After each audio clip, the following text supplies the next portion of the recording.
प्रतीक है। और जिसके जीवन में अहंकार आ जाए, अहंकारी व्यक्ति को कहीं समाज में कहीं सम्मान मिलता है क्या? कहीं मान मिलता है क्या? कहीं मर्यादा मिलती है क्या? लक्ष्मण जी को डंडा की तुलना गोस्वामी जी ने दिया, पहली बात। दूसरी बात, जिस तरह गोस्वामी जी ने कहा कि शीतल सुभग भगत सुख दाता, तो गोस्वामी जी ने सत्य कहा कि जब राम, लक्ष्मण और जानकी का 14 वर्षों के लिए वनवास हुआ, तो वनवास होने के बाद राम जी आगे आगे चलते हैं, जानकी जी बीच में चलती हैं और सबसे पीछे लक्ष्मण जी चलते हैं। तो गोस्वामी जी को कहने का तात्पर्य, कहने का मतलब है कि लक्ष्मण जी का जीवन चरित्र सत्य में शीतल सुभग भगत सुख दाता, इस सत्य में भक्तों के सुख देने वाला जो जीवन चरित्र है वो लक्ष्मण जी का है। क्यों कहा कि जो राम के चरण चिन्हों पे चले, राम के पद चिन्हों के पीछे पीछे चले, उसके जीवन में सरलता तो स्वाभाविक आना है। कारण कि राम जब जंगल में चले, वो भी नंगे पैर, तो जंगल के मार्ग पे जो भी बाधाएं थी, बाधाएं को प्रभु श्री राम ने अपने जीवन में ग्रहण किया। मार्ग में जो भी कांटाएं मिलती, तो पहले प्रभु के चरणों में कांटा चुभती, उसके पीछे माता जानकी जी चलती। प्रभु के चरण चिन्हों के द्वारा जिस मार्ग पे प्रभु चल दी, फिर उस मार्ग पे कभी जीवन में किसी की बाधा आ सकती है क्या? और ठीक उनके पीछे पीछे भक्ति चल रही है, और जो भक्ति के पीछे चले, भक्ति की छत्र छाया में जो चले, उसके जीवन की तो सुंदरता तो स्वाभाविक है, वो बढ़ जाती है। जबकि भागवत की आपने कथा सुनी होगी, भागवत की महात्म्य में बतलाया जाता है कि जब कलयुग प्रारंभ हुआ, तो ज्ञान और वैराग और भक्ति, कलयुग के आते ही ज्ञान समाप्त हो गया, वैराग समाप्त हो गया, भक्ति समाप्त हो गई। ज्ञान भी बूढ़े, वैराग भी बूढ़ा और भक्ति भी बूढ़ी हो गई। पूरे ब्रह्मांड में भ्रमण करते करते ज्ञान और वैराग और भक्ति जब वृंदावन की पवित्र पावन भूमि पे जब पहुंची, तो भक्ति फिर से जवान हो जाती है और ज्ञान और वैराग वृद्ध जो थे वो लाचार होकर के उस भूमि पे गिर पड़ते हैं, मूर्छित अवस्था में गिर जाते हैं। जबकि ज्ञान और वैराग भक्ति के दो पुत्र हैं। दुनिया में हमने सुना भी है, देखा है कि मां के सामने बेटे जवान होते हैं, लेकिन आज आश्चर्य की बात यह है कि मां जवान है और बेटे मृत अवस्था में, अचेत अवस्था में, वृद्धावस्था में गिरे पड़े हैं। ये दुनिया की सबसे पहली आश्चर्य की बात थी। देवर्षि नारद जी जब गए, देवर्षि नारद जी ने देखा कि भक्ति अपने गोद में दो वृद्ध व्यक्ति को लेकर के बैठी हुई हैं, तो भक्ति तो देवर्षि नारद जी को देख करके, पहचान करके उनके चरणों में प्रणाम करती है और प्रणाम करने के बाद भक्ति देवर्षि नारद जी से अपने जीवन की कल्याण की कामना करते हैं कि प्रभु आप मेरे जीवन को कल्याण कीजिए, महाराज आप मेरे जीवन को कल्याण कीजिए। आप देख रहे हैं कि पुत्र के माँ के सामने दोनों बेटी अचेत अवस्था में बैठे हो तो भक्ति की दशा क्या होगी। ज्ञान वैराग्य को देवर्षि नारद जी ने वेद के मंत्रों से अभिमंत्रित करके जल का छींटा लगाया, कान में फूंक डाला तो अचेता अवस्था से चेतना अवस्था में तो आते हैं लेकिन फिर मूर्छित अवस्था में चले जाते हैं। जब वही देवर्षि नारद जी ज्ञान वैराग्य और भक्ति के निमित्त जब ज्ञान यज्ञ का आयोजन करते हैं तो ज्ञान और वैराग्य की जो वृद्धा अवस्था थी दूर हो जाती है और फिर नवजुवक बनकर के नव यौवन अवस्था में आती है। तो कहने का मतलब है, कहने का प्रयोजन है कि जो भक्ति के मार्ग पे भक्ति के पीछे चले उस व्यक्ति के जीवन में कभी संकट आने वाली नहीं है। लक्ष्मण जी महाराज तो भैया बोलिए प्रेम से कृष्ण भगवान की। तो लक्ष्मण जी तो भगवान के पीछे जानकी जी और जानकी जी के पीछे लक्ष्मण जी चल रहे थे और जो भक्ति के पीछे चले उसके जीवन में तो शीतलता है, शीतलता स्वाभाविक है कि आना है।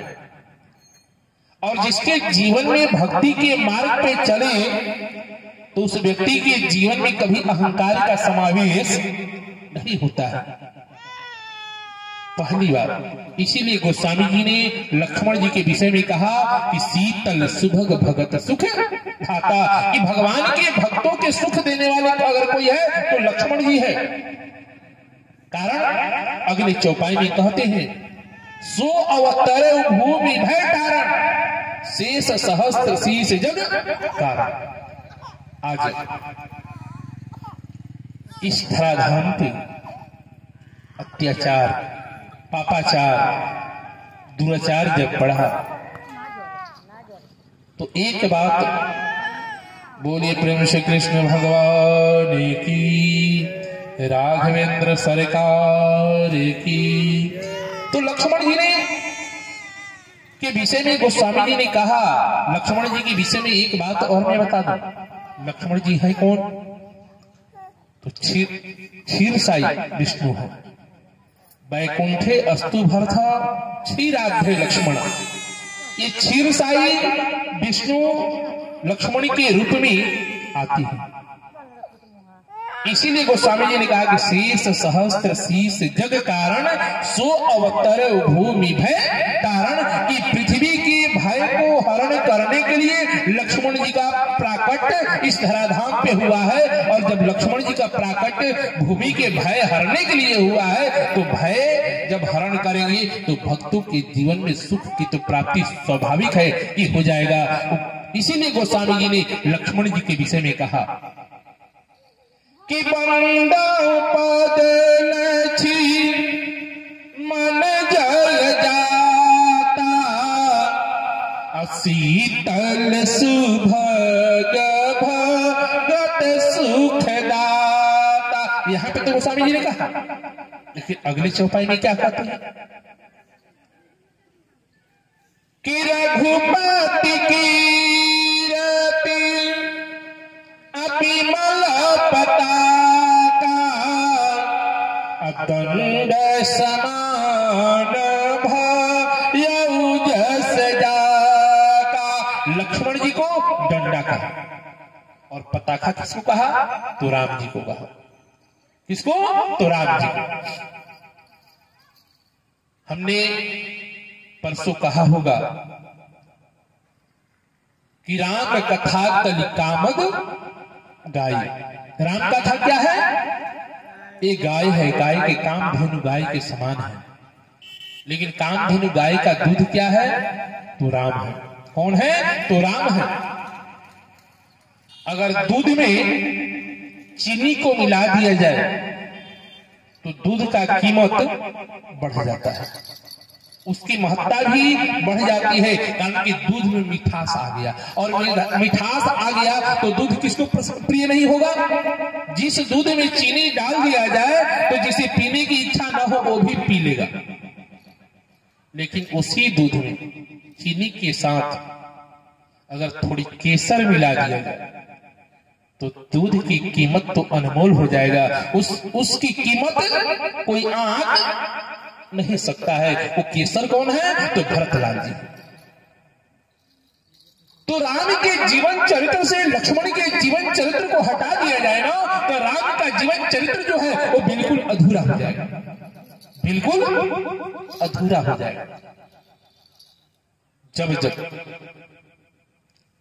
राम की कीर्ति जहां जहां गिरती नजर आई है, लक्ष्मण जी वहां डंडा के समान खड़े होकर के राम रूपी कीर्ति रूपी पताखा को लक्ष्मण जी ने गिरने नहीं दिया। अगर डंडा से पताखा गिर करके नीचे आ जाए तो उस पताखा का कोई कीमत देगा क्या? अगर पताखा लगा न हो और एक डंडा खड़ा कर दिया जाए, उस डंडे को दुनिया में कोई पूजा करेगा क्या? कोई पूजा करने वाला नहीं है। लेकिन उसी डंडा में एक पताखा लगा दिया जाता है तो उस डंडे का कीमत बढ़ जाता है, उस डंडे का भाव बढ़ जाता है। लोग उस पताखा का वर्णन नहीं करते हैं, लोग डंडा का वर्णन करते हैं, कारण कि अपने जीवन में अहंकार को अपना करके दूसरे के जीवन की कीर्ति रूपी पताखा का फहराने का जो कार्य किया है ना, उसका जीवन चरित्र महान है। लक्ष्मण जी ने अपने जीवन में मान और अपमान की बात को उन्होंने स्वीकार नहीं किया कि मेरे जीवन में मान मिलेगा कि अपमान मिलेगा, लेकिन हमारे जीवन में मान मिले या न मिले, अपमान भले मिले, लेकिन हमारे प्रभु के जीवन में अपमान न मिले, भले जो भी मुझे अपने जीवन को खोना पड़े, मान मर्यादा प्रतिष्ठा, लेकिन खो करके भगवान की कीर्ति रूपी पताखा को फहराऊंगा।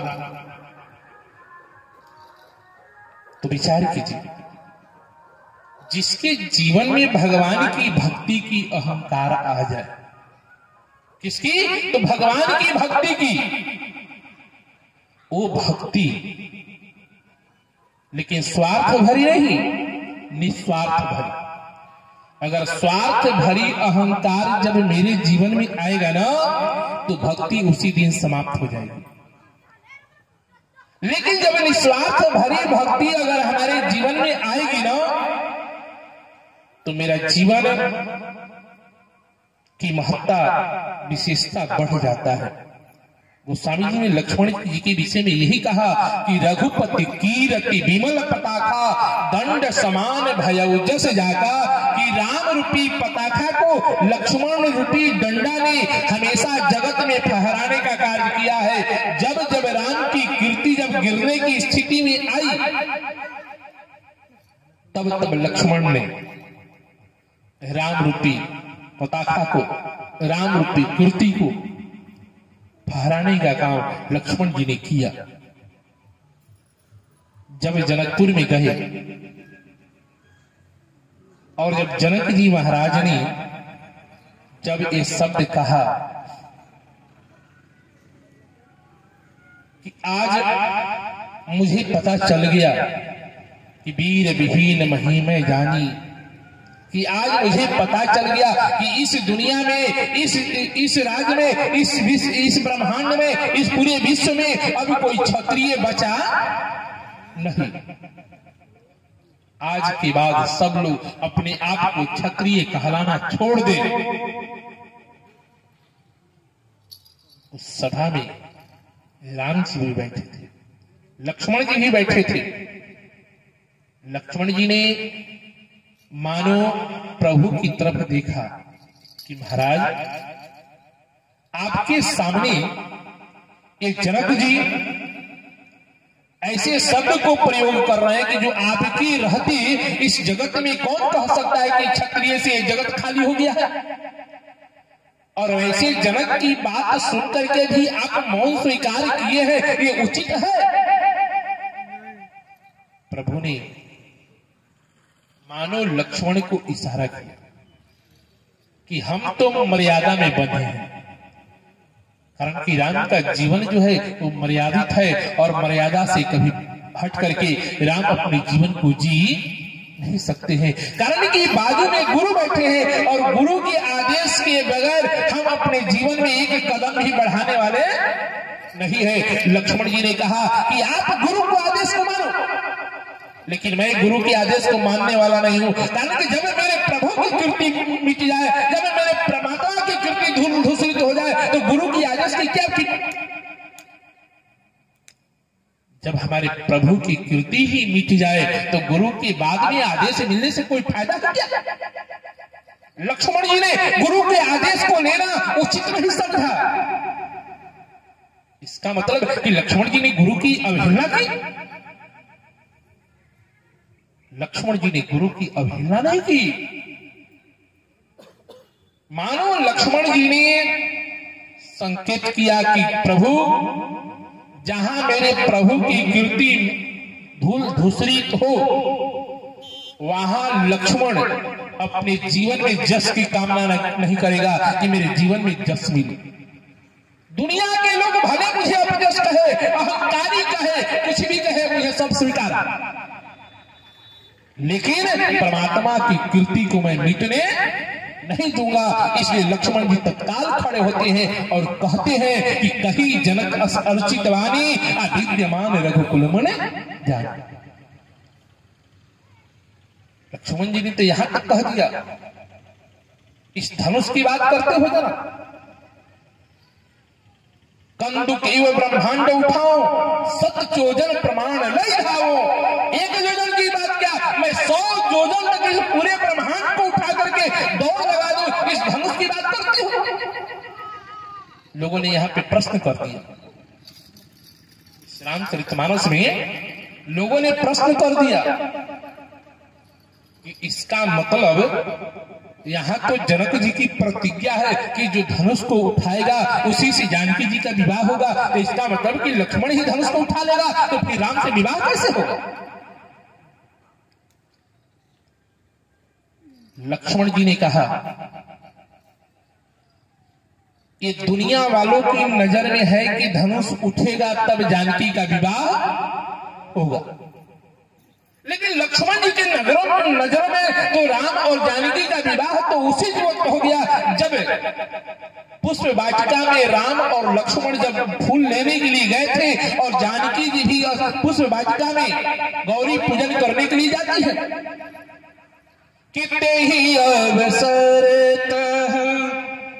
सीता आई, गौरी पूजन पठाई। उस वक्त माता ने अपनी पुत्री सीता को भेजा कि जाकर के गौरी पूजन करो, और उसी वक्त राम और लक्ष्मण फूल लेने के लिए गए हैं। तो राम और जानकी का विवाह तो लक्ष्मण जी की नजरों में तो पुष्प वाटिका में ही हो गया है, तो इस धनुष के जग की कोई कीमत है क्या? लक्ष्मण जी ने कहा कि इस धनुष से राम और जानकी का विवाह की तुलना ये तो दुनिया वालों के लिए है कि धनुष उठेगा और धनुष टूटेगा तब कहीं जाकर के जानकी का विवाह। लक्ष्मण जी ने वहां पे राम रूपी कीर्ति को फहराया। जब परशुराम जी आए, परशुराम जी ने भी राम के विषय में प्रश्न चिन्ह लगाया। लक्ष्मण जी ने वही बात का उत्तर दिया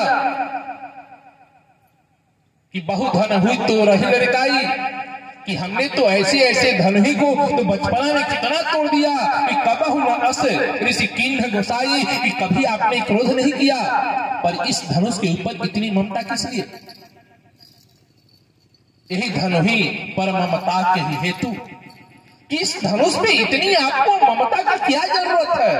आप तो ऋषि महर्षि और महात्माओं को शास्त्र से शस्त्र से प्रेम करने की जरूरत नहीं है। आप तो ऐसे भी महात्मा हो, और महात्मा के हाथ में शस्त्र शोभा नहीं देती।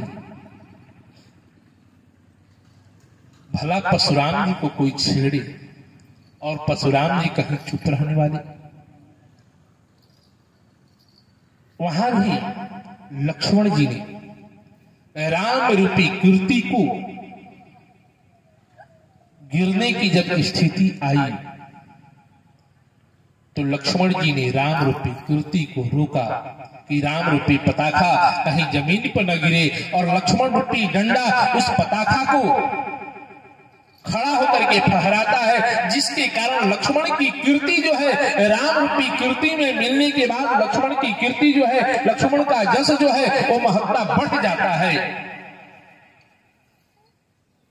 कहने का मतलब, कहने का अभिप्राय कि गोस्वामी जी ने इसीलिए ने कहा कि बंदौ पद लक्ष्मण जल जाता, शीतल सुभग भगत सुखदाता, रघुपति कीरति विमल पताका, दंड समान भयो जस जाता।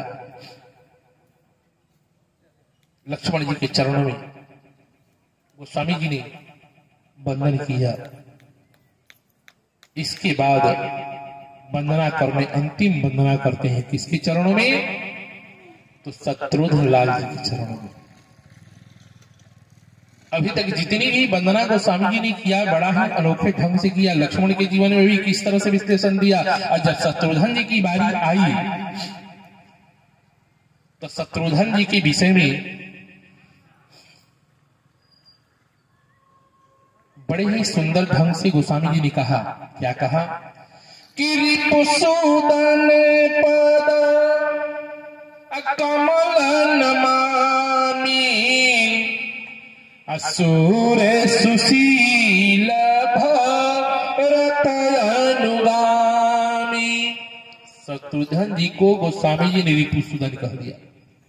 रिपुसूदन कहते किसको है? पहले विचार करने वाली बात है, जो शत्रुओं को दमन करे, शत्रुओं को मारे, वही रिपुसूदन है। लेकिन पूरे रामचरितमानस में आप देखेंगे, बोलिए प्रेम से कृष्ण भगवान की, कि श्री राम जय जय राम, श्री राम में श्री राम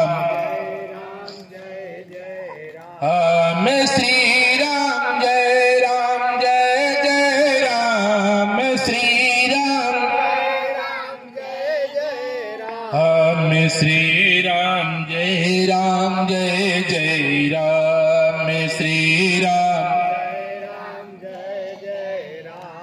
में जय जय विघ्न हरण हनुमान, जय जय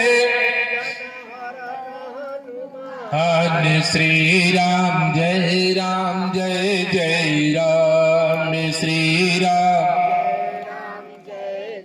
राम सिया मन बसिया वीर हनुमान, सिया मन सिया मन बसिया वीर हनुमान, सिया मन श्री राम जय जय राम, श्री राम बोलिए प्रेम श्री कृष्ण भगवान की, राघवेंद्र सरकार की। गोस्वामी जी ने शत्रुघ्न जी के विषय में कहा कि रिपुसूदन पद कमल नमामि, असुर सुशील भरत अनुगामी। शत्रुघ्न जी को विषय में रिपुसूदन कह दिया। विचार कीजिए, आज तक शत्रुघ्न जी ने किसी राक्षस को मारा है क्या? किसी के ऊपर शस्त्र उठाया है क्या? जब किसी राक्षस का संहार नहीं किया, किसी दानव का कभी संहार नहीं किया, और वैसे व्यक्ति को गोस्वामी जी महाराज रिपुसूदन की तुलना रिपुसूदन के नाम से संबोधन कर रहे। सूर सुशील भरत अनुगामी कहा, ये तो ठीक था, लेकिन रिपुसूदन जब कहा तो सोचने वाली बात हो जाती है कि आज तक शत्रुघ्न लाल जी ने किसी के ऊपर अपना हाथ नहीं उठाया, किसी दुश्मन का संहार नहीं किया, लेकिन इनका नाम रिपुसूदन रख दिया। गोस्वामी जी कभी भी किसी का के नाम से विशेषण जोड़ते हैं तो बड़ी सोच समझ करके जोड़ते हैं। गोस्वामी जी महाराज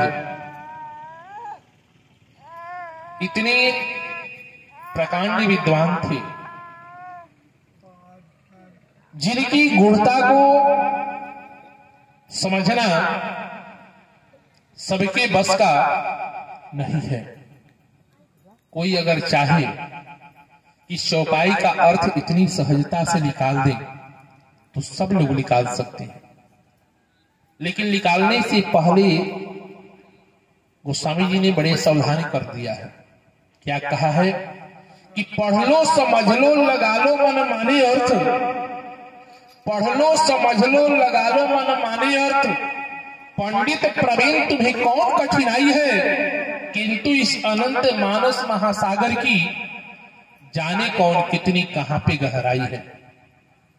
देश और विदेश के प्रसिद्ध कवि कोविंद ने जिनकी पदों की गुरुतानत और पाई है, जन्म मरण की मेटती जो झमेला है उसे खेल मत समझो, ये तुलसी की कवि ताई।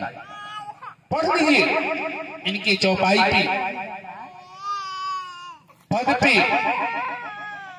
कितने लोग डिलीट कर रहे हैं, शोध कर रहे हैं, लेकिन फिर भी इसका अर्थ लोग जितना ही निकालते हैं उतना ही कम है। अगर हम कहें कि हमने जो कहा यही सही है, लेकिन रामचरितमानस की सबसे बड़ी विशेषता है कि जितनी बार आप पढ़ेंगे ना उतनी ही बार इस रामचरितमानस में कुछ न कुछ नया आपको मिलेगा। जितनी बार अध्ययन करेंगे आपको कुछ न कुछ नया इससे मिल ही जाएगा। एक बार पढ़ने से कोई कह दे कि हमने रामचरितमानस पढ़ लिया और पढ़ करके समझ लिया तो उसने पढ़ा नहीं।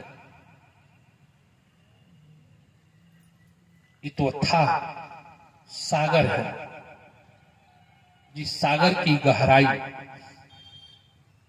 को कोई चाहे कि नाप ले तो कोई सागर की गहराई को नाप नहीं सकता है। अगर कोई नापने के लिए चला तो उसके जीवन की सबसे बड़ी अज्ञानता है।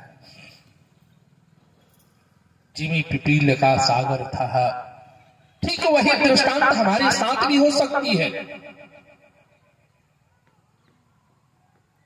जब रिपुसूदन शत्रुघ्न लाल जी के विषय में कहा गया तो रिपुसूदन गोस्वामी जी ने बहुत सुंदर ढंग से कहा कि वास्तविक में शत्रुघ्न लाल जी रिपुसूदन है।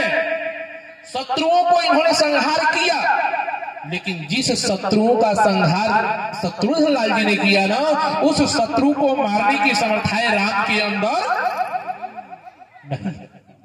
राम ने तो रावण को मारा। सब लोग जानते हैं कि रावण जैसा अत्याचारी, दुष्टचारी, व्यभिचारी को राम ने संहार किया, लेकिन जिस शत्रु को शत्रुघ्न लाल जी ने मारा ना, उसे मारने की समर्थाएं जब राम के अंदर नहीं है तो भला लक्ष्मण और भरत के मारने के लक्ष्मण और भरत के जीवन में कहां से आ सकती है? वो शत्रु कौन था? तो वो घर का शत्रु था, अयोध्या का शत्रु था, जो अवध में रह करके अवध को विघटन करने का काम कर रहा था। वो कौन था? तो लोभ था। क्या था? लोभ। जिस लोभ के कारण, लोभ की प्रति कौन है? तो मंथरा है। कौन है? तो मंथरा। शत्रुघ्न लाल जी ने लोभ के ऊपर लोभ जैसे शत्रु को संहार किया, जबकि लोभ को मारने की समर्थाएं राम के अंदर में नहीं है, लक्ष्मण के अंदर में नहीं है, भरत के जीवन में नहीं है। कि भरत और राम और लक्ष्मण लोभ को समाप्त कर सके। लोभ को कौन समाप्त कर सकता है? आप समझ लीजिए।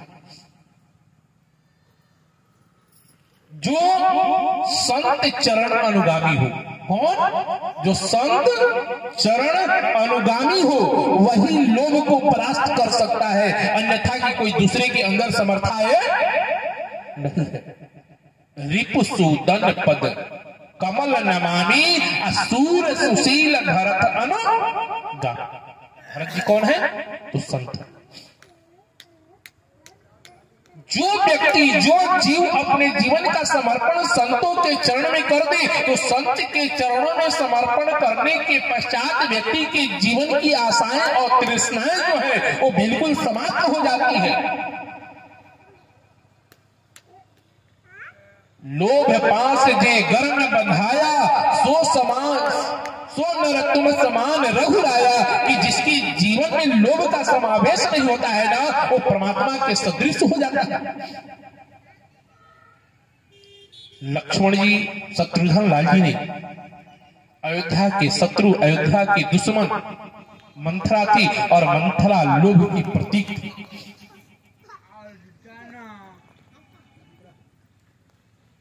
हुमुकिला तक कुबर मारा, किसने? तो शत्रुघ्न ने मारा।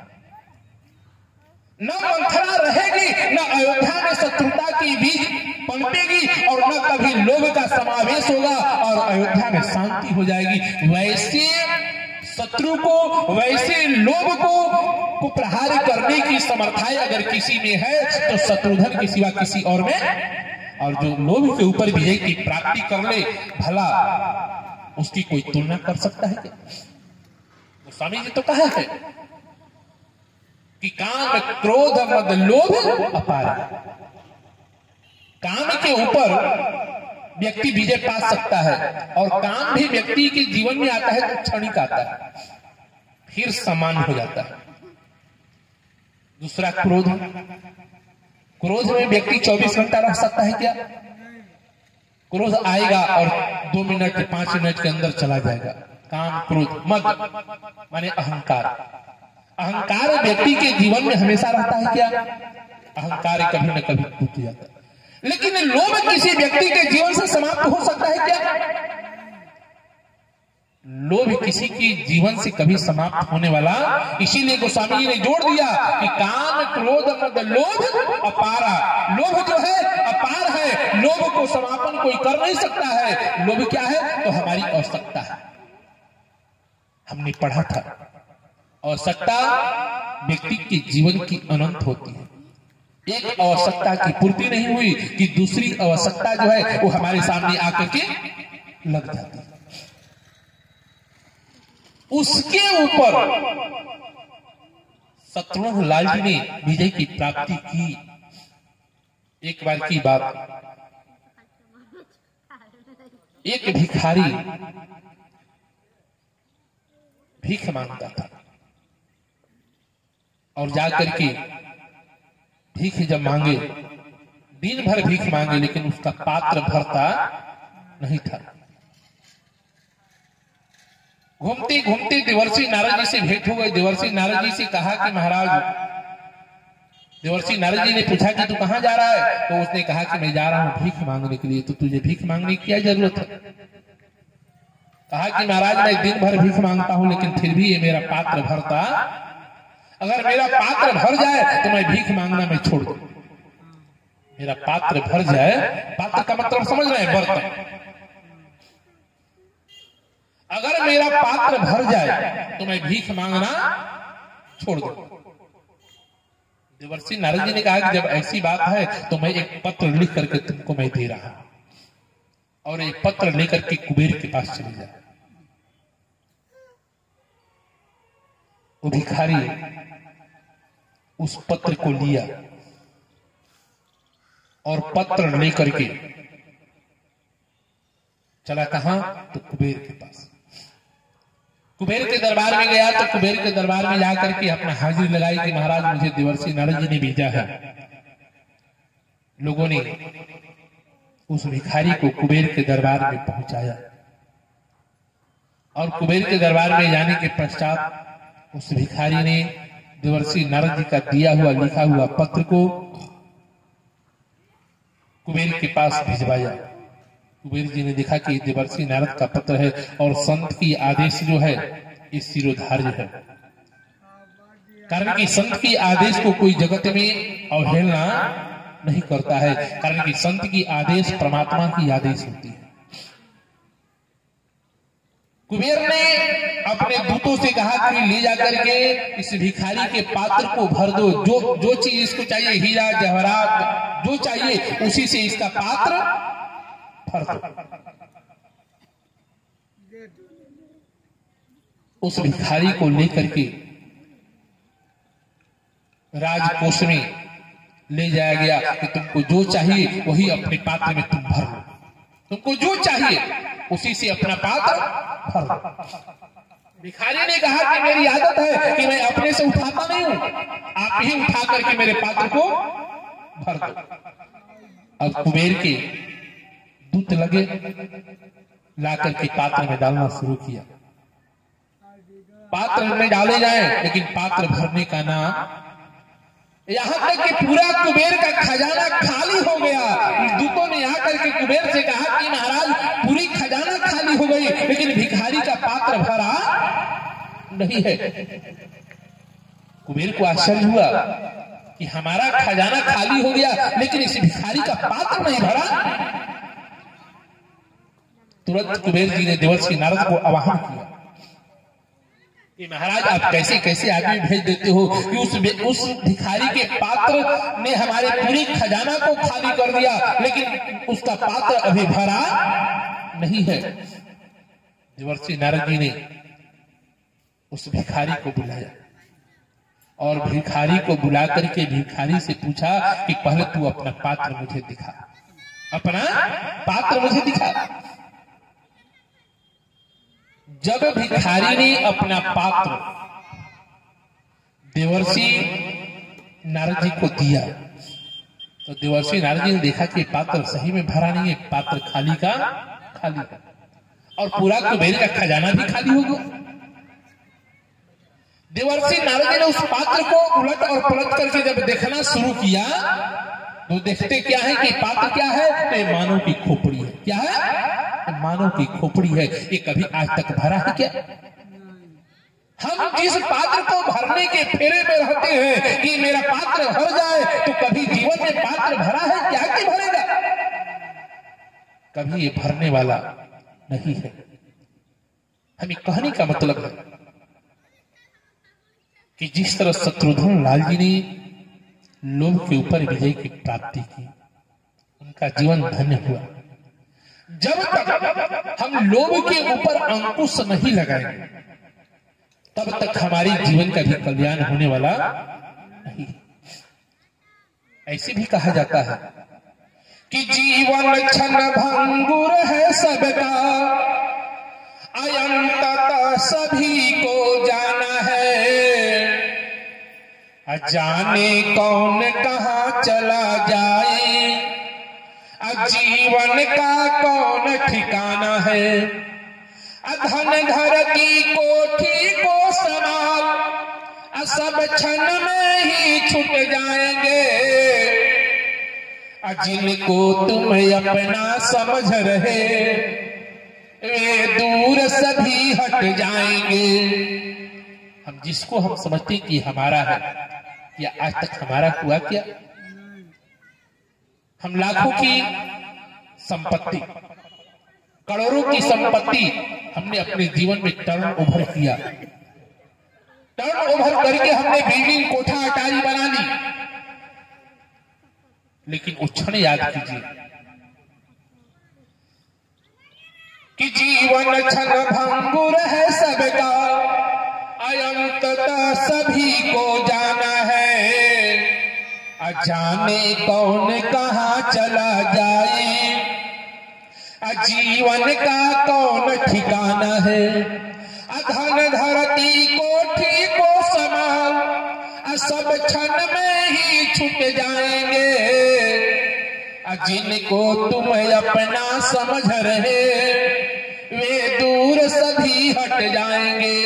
हम जिसको कहते कि ये मेरा है, ये कोठा मेरी है, अटारी मेरी है, बिल्डिंग मेरी है, ये परिवार मेरा है, ये लड़का मेरा है, ये संपत्ति मेरा है, ये कुछ होने वाला नहीं है। कब कि निकलेगा तन से प्राण जभी, निकलेगा तन से प्राण जभी कि मुर्दा बन चुका बताएंगे। उस वक्त लोग यही कहेंगे ये मुर्दा हो गया। लेकिन उससे पहले के दृश्य याद कीजिए कि जो संपत्ति को, जो वैभव को हमने कमा करके अर्जित किया, लेकिन अर्जित करने के बाद, उस संपत्ति को इकट्ठा करने के बाद हमने बहुत अर्जित किया कि ये सब सामान मेरा है। लेकिन अपने उस क्षण को याद कीजिए कि जब उस अवस्था में जब हम गिर जाते हैं तब क्या दशा होती है। कब कि जब अपना ही शरीर अपना साथ छोड़ देता है, अपना ही दामन का क्रिया करना छोड़ देता है। कब कि जब मुंह पे करिए भिन भिन माछी तो लोगवा कहीं छुआवो बाछी। जब मुंह पे करिए भिन भिन माछी तो लोगवा कहीं छुआवो बाछी। कोई कही कि कर्म भोग हो, कोई कही कि कर्म भोग हो, कोई कही कि असाध रोग हो, कोई कही कि व्यर्थ दवाई के गोईठा में घूस। बताइए, जिस संपत्ति को, जिस वैभव को हमने कमा करके अर्जित किया कि वैभव हमारा है, ये बिल्डिंग हमारी है, ये जमीन हमारी है, ये जायदाद हमारी है, लेकिन मरते वक्त जब ऐसी स्थिति आती है तो लोग यही कहते हैं कि कोई कहे कि कर्म भोग, कोई कहे कि असाध रोग, कोई कहे कि व्यर्थ दवाई के गोईठा में सब संपत्ति आपके काम। दुनिया ने कह दिया कि अब तो गोईठा है, इसमें लगाना भी, खर्च करना बेकार। किसी को कैंसर हो जाए तो उसकी पूरी प्रॉपर्टी उसी में चली जाती है। लोग कहते कि जल्दी चला जाए, कम से कम संपत्ति बचे। वो संपत्ति भी आपके काम आने वाली नहीं है। परमात्मा के दरबार में, जीवन में, इस जीवन में एक ही चीज काम आता है। भागवतकार कहते हैं कि धनानि भूमौ पशुश्च गोष्ठे, घर में धन दौलत यही रह जाएगा, गौशाला में पशु पक्षी जानवर बंधे के बंधे रह जाएंगे। धनानि भूमौ माने धन धरती, पशुश्च गोष्ठे जानवर आपकी गौशाला में बंधे के बंधे रह जाएंगे। धनानि भूमौ पशुश्च गोष्ठे नारी गृह द्वारे जना श्मशाने। उससे भी प्रिय कोई है तो अपने परिवार की पत्नी है। वो कहां तक साथ देती है तो ज्यादा से ज्यादा आपके चौखट तक जाती है, दरवाजे तक जाती है। उससे आगे भी वो आपका साथ नहीं देती। उससे भी आगे साथ कौन देता है कि धनानि भूमा पशुश्च गोष्ठे नारी गृह द्वारे जना श्मशाने अदेहश्चिताया परलोकमाग्रे। उससे भी जो हमारे सगे संबंधी कहां तक जाते हैं तो श्मशान घाट तक। उससे आगे वो भी नहीं जाते। उससे आगे कौन जाता है तो शरीर जो हमारा सबसे प्रिय है, ये कहां तक साथ देता है तो चीता तक। चीता के आगे ये भी जाने वाला नहीं है। देहश्चिताया परलोकमाग्रे धर्मानुगो गच्छति जीवैक। हमारे साथ क्या जाता है तो धर्म जाता है। इस जीव के साथ केवल धर्म ही जाता है। धर्म के सिवा इस जीव के साथ कोई जाने वाला नहीं है। तो हमें कहने का मतलब कि जिस के पीछे हम पड़े हैं, इस शरीर की भी 3 गति दुनिया के लोग कहते हैं कि शरीर की 3 गति होती है, लेकिन एक गति हमारी कर्म की होती है। किसकी? चौथी गति कर्म की। पहली गति क्या कि निकलेगा तन से प्राण जभी कि मुर्दा बन चुका बताएंगे। लकड़ी बोझलिता करके शमशान घाट पहुंचाएंगे। पहली गति क्या है कि मिट्टी खोद दबा देंगे। इस शरीर को मिट्टी खोद करके, गड्ढा खोद करके, कब्र बना करके दफना देंगे। पहली। दूसरी कि जल के भेंट चढ़ा देंगे, उससे भी नहीं तो प्रवाह कर देंगे। और तीसरी गति कि लकड़ी बोझ लिटा करके धीरे से आग लगा देंगे। चौथी गति तो अग्नि संस्कार। लेकिन 4 गति तो हो जाती है, 3 गति तो हो जाती है, चौथी गति क्या होती है? हमारी कर्म की। अरे चलो कम से कम हमारे बीच से तो दुष्ट चला गया। लेकिन वही एक व्यक्ति कहते हैं ना, हमारी बीच से गया, लेकिन इसके बगैर हमारा समाज अधूरा रह गया। इसने समाज के लिए बहुत अच्छा कार्य किया, अभी इसको जाना, उसके लिए पश्चाताप लोग करते हैं। ये हमारी कर्म की गति होती है। कहने का मतलब, कहने का अभिप्राय, हमने जीवन में अपने लिए, अपने परिवार के लिए सब कुछ किया, लेकिन अपने लिए हमने कुछ किया नहीं। हम लोग समझते हैं कि धन दौलत जो कमा रहे हैं, ये कोठा बिल्डिंग जो बना रहे हैं, ये हम अपने लिए बना रहे हैं। सब लोग यही नहीं मानते हैं कि हमने कोठा बनाया है अपने लिए, घर बनाया है अपने लिए, प्रॉपर्टी खरीदी है अपने लिए, लेकिन हमने उसे अपने लिए नहीं खरीदा। ये तो सब जो भी हम